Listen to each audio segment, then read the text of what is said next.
I had been with Carrie for 10 years, best friends since we met at the age of 12 in high school. We had tons of amazing memories. We've traveled to several countries together and made long-term work for 3 years while separated due to studies. Last Thursday I proposed to her in St. Lucia, not in front of anyone mind you, I wanted it to just be private. She didn't say anything and I was thinking, oh shit, did I say or do something wrong? She started crying and said she had something to explain to me. She didn't want to marry me because she'd been sleeping with the coworker she said was just a friend for around 3 months.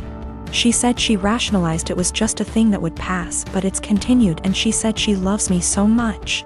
More than I'll ever understand, that I've helped her so much and she doesn't even know why she has done this. She said she loved me too much to marry me knowing she'd done what she did. She doesn't love the guy. It was just sex and she had been trying to stop the affair, but I proposed before that happened and she said she knew when I was kneeling that she couldn't marry me, not after everything I'd done for her, so she told me. I feel like my whole world has shattered. We had an awkward flight home on Friday evening and haven't spoken since. She has tried calling me but I haven't answered and I have until Monday off, so I'm just here. I've barely eaten. I feel like there's a black hole in my stomach draining everything I have mentally. I can't wrap my head around the fact that she was cheating, that she lied, that she hid it from me. My sister apparently had some words for her. I'm trying to pretend I'm okay, but I'm not. Every morning that I've woken up since last week Friday morning has just been bleak. I love her so much, but I've no intentions of getting back together. I don't think I would ever be able to trust her again, much less forgive her, for a very long time. My best friend brought a 6-pack yesterday and we drank in the evening. I cried my eyes out in the shower last night. I never cry, not even when my mom, who I was extremely close to, passed away. But I was sobbing like a child last night, and honestly I would have loved if my mom had been there to tell me it'd be okay. My sister brought over some breakfast this morning and basically made me eat because she knows I haven't really been eating lately. Zero appetite. My mom and my mother-in-law threw me a surprise baby shower on Sunday and invited all of my family and most of my friends who are in my hometown.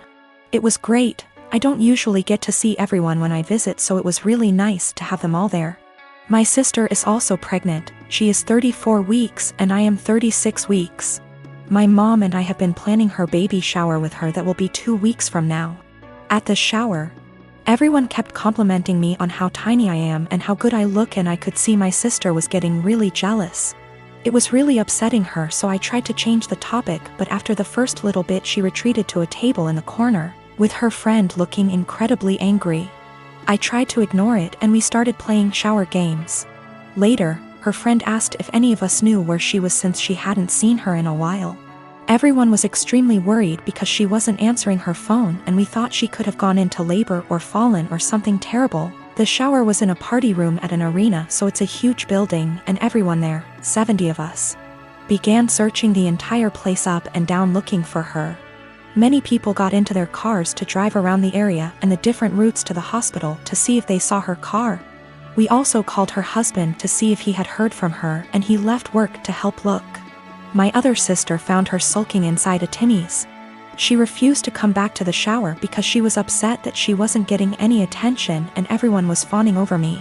It took a while for everyone who left to get back, and while we tried to carry on with the shower, the whole mood was soured and it was really awkward. I'm so upset with her now. I suspect once the baby comes I won't go down to my hometown as much, and I won't get to see many of those people as often as I did before. So that was my last chance to get together with everyone before the baby. It's not even the first time she's done something like this. At my wedding she complained to anyone who was willing to listen about how my husband is very touchy-feely with me. And now whenever he touches me in any way in front of her, she'll grumble and roll her eyes like she is upset that he is attracted to me, or something. He dropped me off at the shower, and when we were talking to friends he was standing behind me holding my belly, and she said, "That's disgusting," and made a gagging noise. She also won't show up to something unless someone has called her to ask where she is and tell her we're waiting for her. It's a little game that she likes to play. I don't know what her problem is, but I'm so sick of it. She hasn't spoken to me since the incident and won't return my calls or texts, but I think she owes me an apology. If she can't apologize, I don't think I want to continue to plan and pay for her baby shower. Is that fair? My mom and my aunt think I just need to try to move past it because that's just how she is. My husband feels differently and he thinks I should stop doing anything for her because she continuously disrespects us and our marriage. My husband Tim has a serious dairy allergy. I'm talking about an actual immune system reaction, not intolerance. His allergy is serious enough to cause acute enterocolitis, but he hasn't needed an EpiPen since he was a kid. I work full-time and also have some seasonal work this holiday season because Tim has been without work. And money has been very tight. As a result, I barely get to rest. The holidays are especially hard, and I found myself getting just one day off every 2 weeks for almost 2 months straight. As you can imagine, that day off means the universe to me. Now, Tim loves dairy, and will sometimes intentionally eat things which trigger his allergy. Lately, it's gotten out of hand, with him going from one risky meal every 4 to 6 months, to every 2 or so weeks. In fact, it always seemed to coincidentally line up with my time off, and I found myself spending my one day taking care of him. Last week, I finally asked him if he was intentionally timing it to line up with my day off. I fully expected him to say no, but he admitted that he was doing it to make sure that he'd have a nurse. And so he'd have someone close by in case he had an especially adverse reaction and needed a hospital. I was livid, and told him that he was selfish, robbing me of my rest. I said that if he made himself sick again, I wouldn't take care of him. I'm exhausted and I need to decompress. He didn't say much, so I thought he'd heard me. Fast forward to Friday night. I get home from work, and a few minutes in, Tim gets a pizza delivered. I ask him why, when I'm making dinner, and he shrugs. I ask if a large garlic Alfredo pizza is worth the pain, and remind him that I won't be giving up my rest day again. He smirks and eats an entire slice while grinning at me. I left it at that and went back to my dinner. Predictably, he got sick, profusely vomiting, retching and groaning from the intense cramping and diarrhea. I slept in the guest room to get away from the sound and smell. He called for me several times and I repeatedly told him no. Hours later, he was still sick and woke me up at the crack of dawn to go get him Pedialyte and meds because he was very dehydrated and still in pain. I told him to order it in and asked him to get out and let me sleep. He was still whimpering when I eventually got up to shower and eat. Again, I did nothing to help or comfort him. By evening, he was sulking, and by morning when I had to work, he was enraged. He yelled, and by the end of the day he told our friends and family that he nearly died and I neglected him. His family accused me of passively trying to kill him. His mom called, shouting that he could have had a life-threatening reaction due to my petty actions, and that I'm a shit wife for not minding his health. I'm starting to feel guilty because she's right and he could have been seriously hurt. Been with Stephanie for a little over 3 years. More or less relationship is good. She tends to be way overdramatic when we fight, which isn't often. But I can usually talk her down and things work out. When Stephanie and I first started dating, she mentioned a few times in kind of a mysterious, I thought it was attention-seeking, still do, way that she had some kind of mental illness or mental health struggle.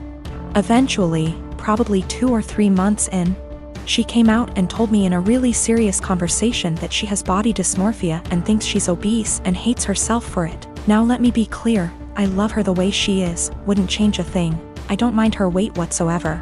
But even when she said it initially, I almost thought it was a joke. Stephanie is obese. I'm not good at guessing weight and she's never told me her weight, but I know she's 5 feet 4 inches and a size 22 in pants. She's by all standards obese. I don't mind it at all. I'm attracted to her. I think she's beautiful. I would never ask her to change a thing. It didn't come up again for a while, but last fall she took a psychology course for her college degree and they talked about mental illness, and it came back up. She came in one night almost happy, in a weird way, saying that she understands everything that's wrong with her because they talked about BD in class and it all makes sense. She has never been diagnosed by a medical professional and can't see a doctor for lack of health insurance. Ever since then, she talks about it a lot. I'm not one to poke at people just to poke, so I just let it be. But she talks about it all the time. She blames arguments we have on her BD. She uses it as an excuse to eat poorly and not take care of herself. Because she is straight up convinced that she is smaller than she is and that the person she sees in the mirror is a dysmorphic situation, she is part of an online BD support group and talks openly to me about how she's met people who finally understand her. And she gives them advice and guidance based on her struggle with BD. She's pointed to actresses like Mindy Kaling and compared the actress's body to her actual body versus BD body. And says it's nice to see herself represented on screen. No offense intended to my girlfriend, but that's not her body type. She is much bigger than that. I'm getting to the point where I don't know what to do. She uses it as an excuse for all her behavior. I honestly don't know if she truly thinks she has BD or if she just uses it to justify herself. When we first moved in together, she would cover all the sizes on the tags of her clothes with Sharpie so I wouldn't see them. She's since stopped doing that, or only does it when she remembers. But it made me think she might be aware of her size and just tries to pretend she has BD so no one can talk to her about it.